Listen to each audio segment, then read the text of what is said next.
Imagine waking up tomorrow morning, scrolling through your phone with your coffee, and seeing a presidential address scheduled for 9 a.m. You tune in. The president looks tired. There's been a banking crisis overnight, cyber attack, systemic failure, foreign interference. The details don't matter. What matters is the single directive that follows. You have 30 days to surrender your Bitcoin, your gold, and any assets held outside approved financial institutions to the Federal Reserve. Failure to comply will result in 10 years in federal prison and a $250,000 fine. Your neighbor laughs it off. This is America. We have property rights. The Constitution protects private ownership. The government can't just take your stuff. That's what dictatorships do. Except it already happened. Not with Bitcoin. With gold. April 5th, 1933. Executive Order 6102.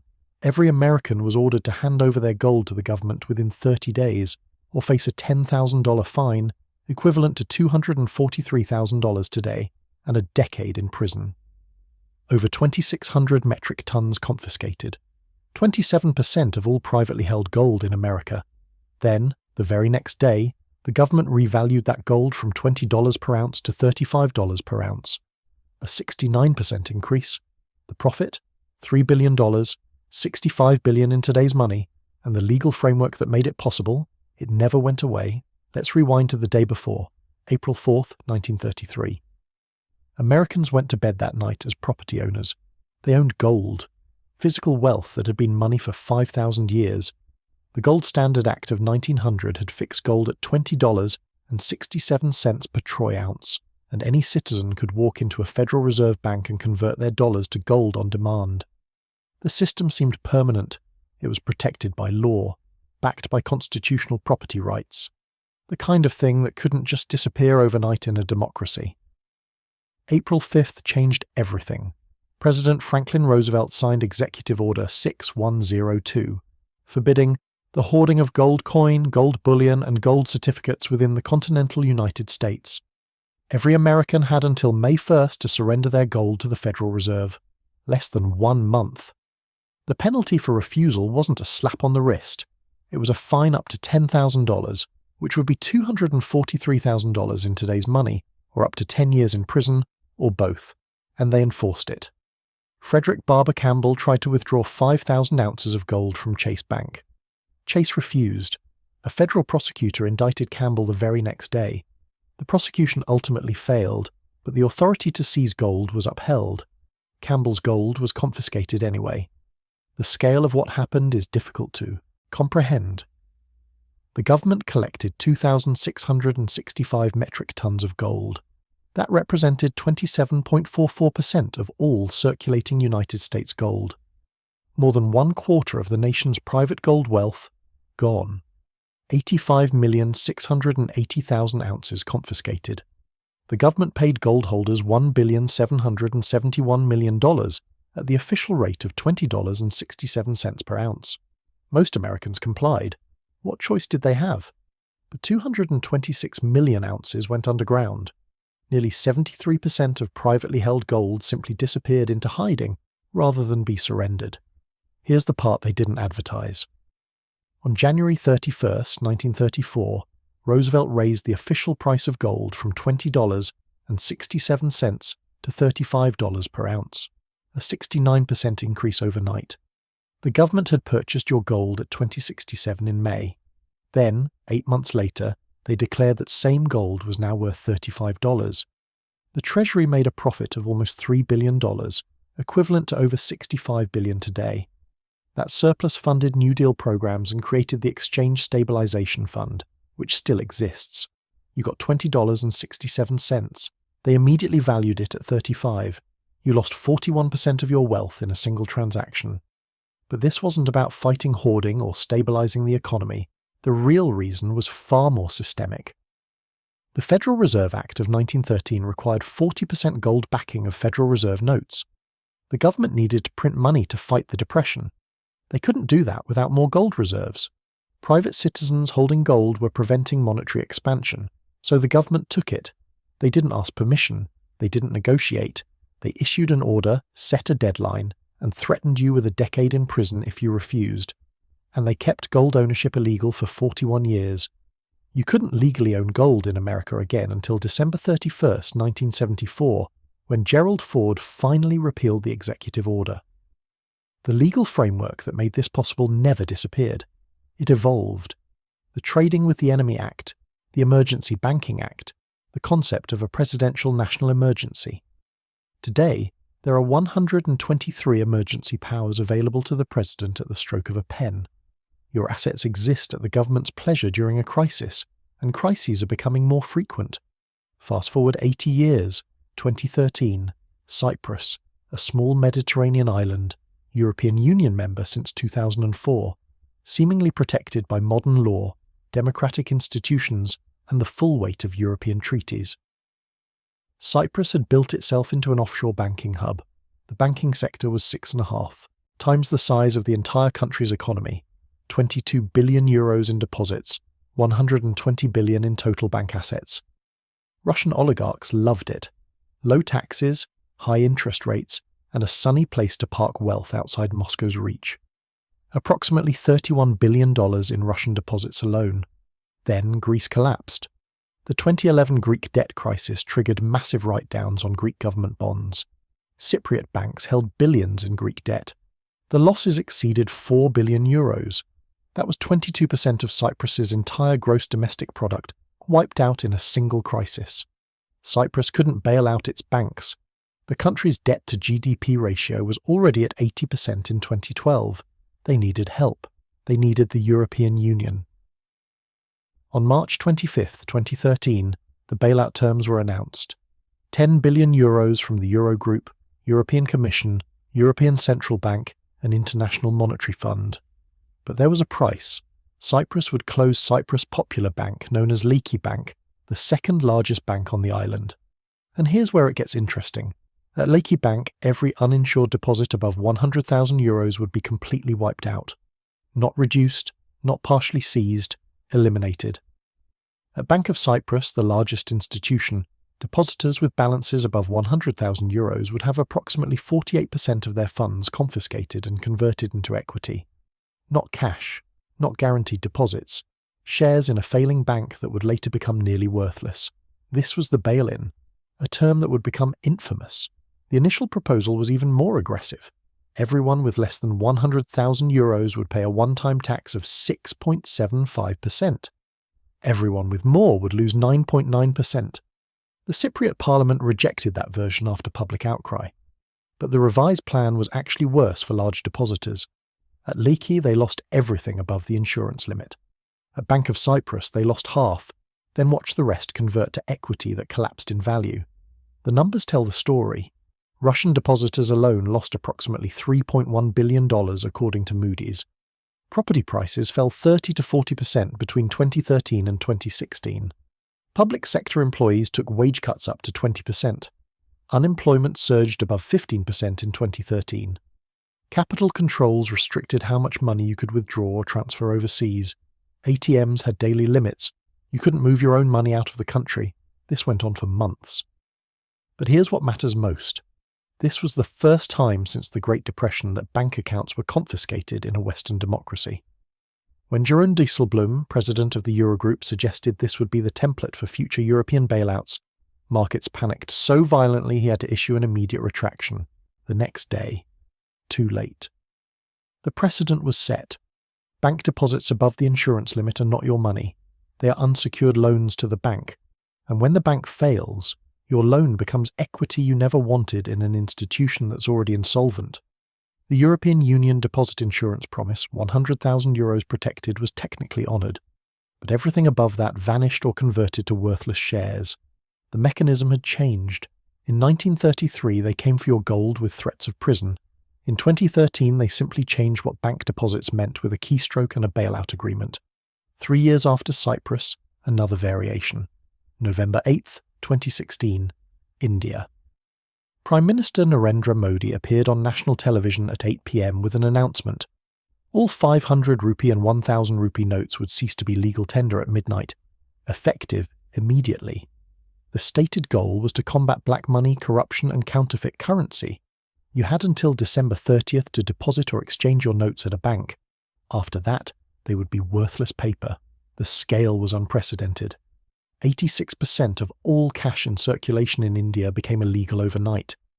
15.41 trillion rupees in demonetized banknotes. This wasn't seizing gold from the wealthy or confiscating deposits above insurance limits. This was invalidating the primary medium of exchange for 1.3 billion people in a predominantly cash-based economy. Most Indians didn't have bank accounts. Most transactions happened in physical currency. And the government had just declared that currency didn't exist anymore. The economic devastation was immediate and measurable.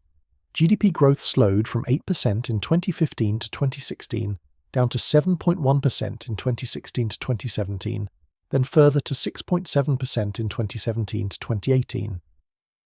Between January and April of 2017, 1.5 million jobs vanished.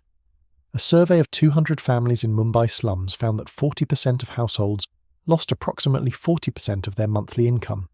The labour force participation rate fell from 46.1% to 43.5%. Agricultural trade dropped more than 15% in the short run, settling at a 7% reduction 3 months later. The human cost fell hardest on those without resources. The wealthy had time, connections, and networks to convert their black money through various channels before the deadline, but agricultural wage workers and the self-employed suffered catastrophic effects. If you were a farmer who had just been paid in cash for your harvest, that cash was now worthless unless you could get to a bank. If you lived in a rural area without nearby branches, you were out of luck.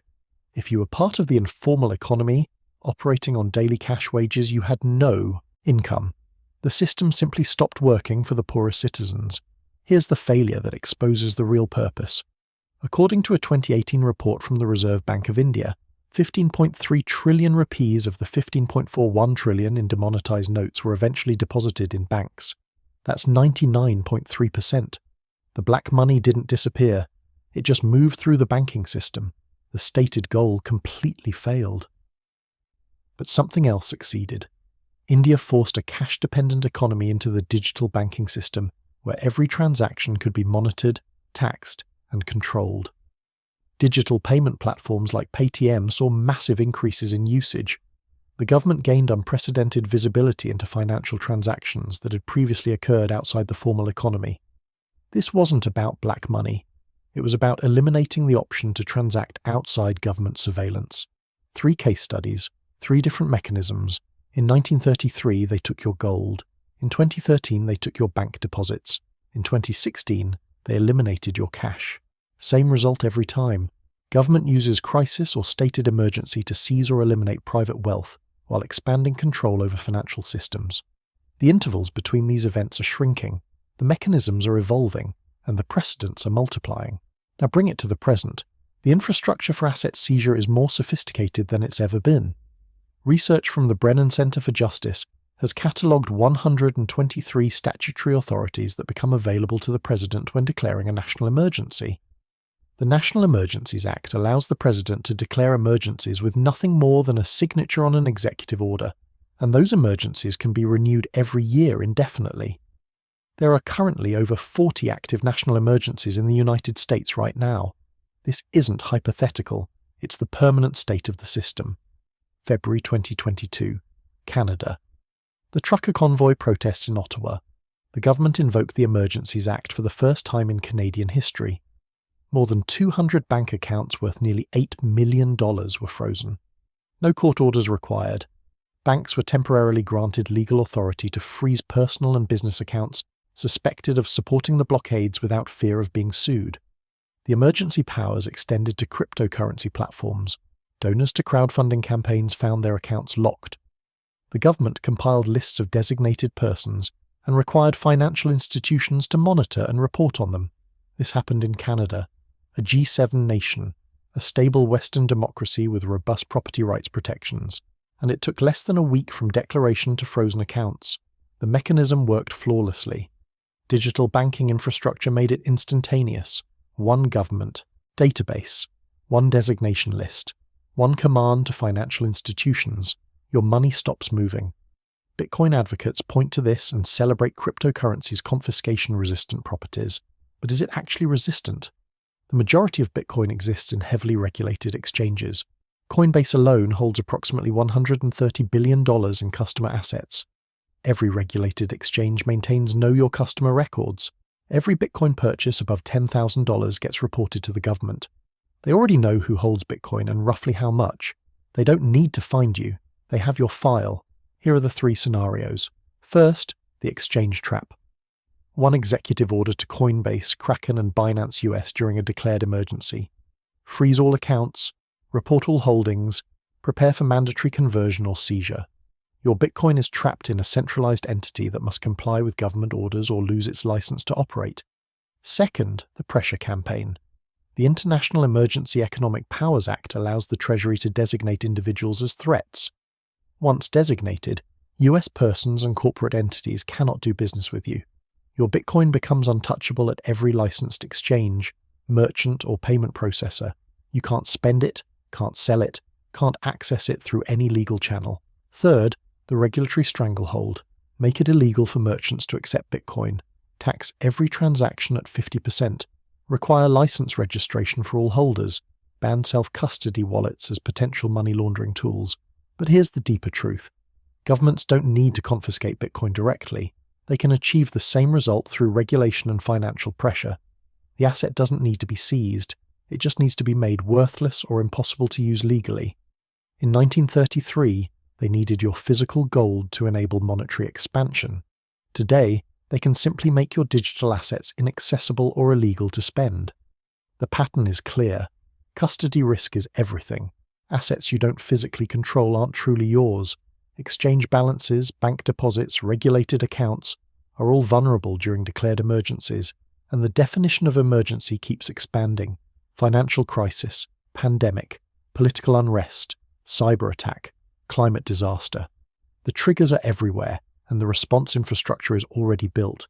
Your digital footprint, your KYC records, your belief that property rights are permanent, they're not.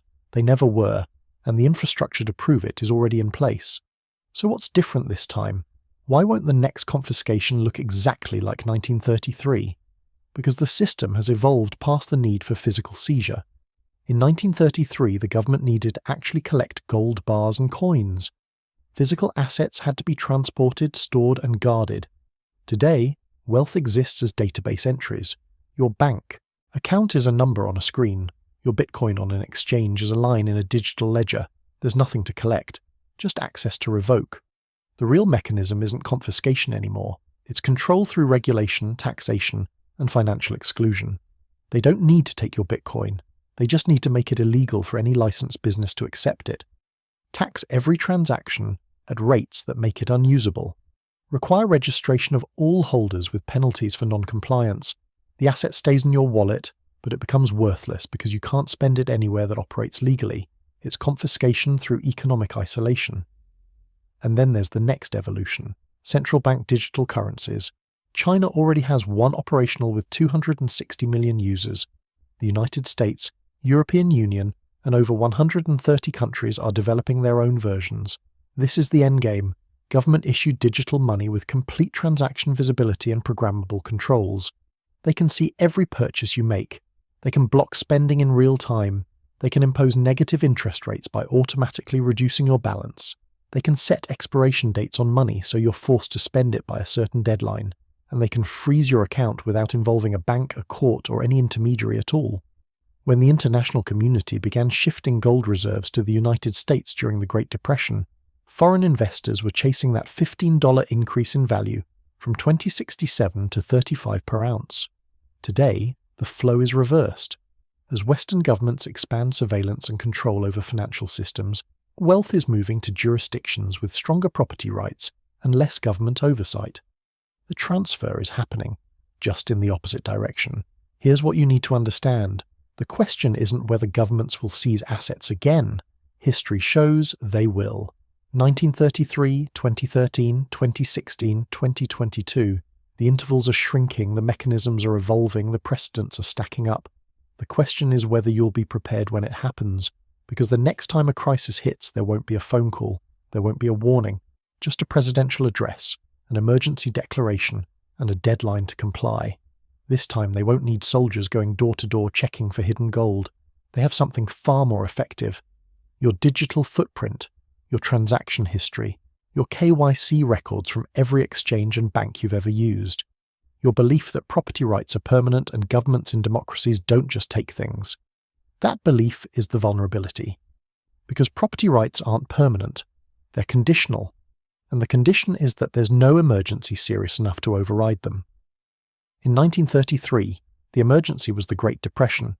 In 2013, it was bank insolvency.